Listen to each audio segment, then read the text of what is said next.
Frieren Beyond Journey's End has actually taken over my life. I can't even begin to tell you how obsessed I am with this anime. This is literally my third and hopefully last video on it for now. It is just so crazy how much there is to enjoy with this show. If you want a little bit of a slice of life feel for some of the episodes, there's something here for you. If you want to see a pure action-packed battle with stunning choreography that could probably rival any other show, there's something here for you. How about my favorite part, the breathtaking animation that goes above and beyond on the most minute little things possible. It's to the point where you're probably wondering how many animators had to die just to show Stark putting on his jacket in the most goddamn fluent way possible. Okay, maybe the last part's just me. But the point that I'm trying to make is that Frieren Beyond Journey's End has so much more to offer than just a simple fantasy story. And the reason why comes down to how they tell it. Having the main protagonist go on a lengthy journey to discover what her past friends and her current companions mean to her is actually a thought-provoking premise, one that centers around emotional growth and how to adequately express your feelings, which I think a message of emotional maturity is in general a very valuable one, especially among younger people. And in order to drive home a message like this, you really need to have in-depth characters, especially since the plot of Frieren for the most part takes a backseat role to these characters, to the point where you're completely invested in everyone in the story. And when I say everyone, I mean everyone.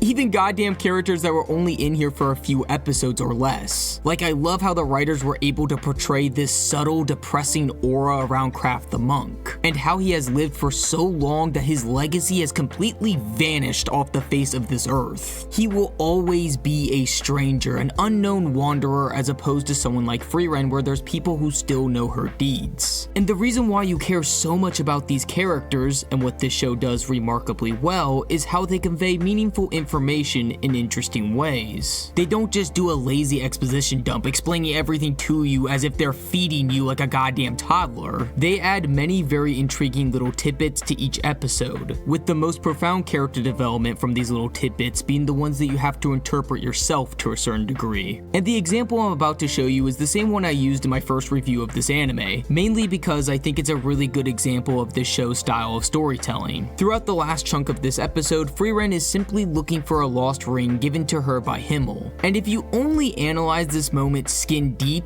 that's all this episode really is. But due to the subtle dialogue exchanges and the appropriate flashbacks, we realize that this is much more than simply finding a ring. It's about Frieren realizing what that ring and memory means to her, as before she was more than willing to leave it behind if she couldn't find it, as opposed to after where you can clearly see her cherishing it. And also, a little side note here, I love how the writers use subtle body language to indicate certain things, like Himmel's surprised facial expression showing us that he knew exactly what the ring's design meant, or Frieren's excitement when finding the ring that shows us that she now realizes how important that is to her. And all of this is just one part of a singular episode. There are literally dozens of these smaller moments throughout the show, giving us an extensive amount of rich character development. And they always find a way to give you just enough to make these characters interesting, likable, and or relatable, while still leaving just enough room to keep you itching for more. For example, we know Fern is an orphan, but we don't know all the details surrounding her earlier years. We will certainly get more on this in due time, probably through smaller interactions and or flashbacks, but until then it is just left to the viewer's mind. And for some characters like Fern, I'm fine with this, but for others, it's to the point where I'm scratching my neck like an addict. I do not want, I need more information. I can't be the only one who's dying to find out who in the fuck this guy is from Stark's past. He just looks so badass. And knowing Stark's family, I can't even imagine him bodying everyone like he did. It makes me wonder what type of powers he has and how formidable he is with it.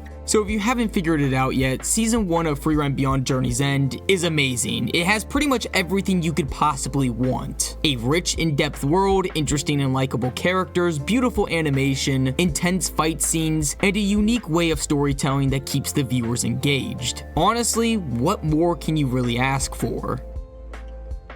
Thank you for watching. If you enjoyed, consider liking, subscribing, and comment below what I should do next. I'll do animes, shows, movies, games, whatever. But again, thank you so much for watching.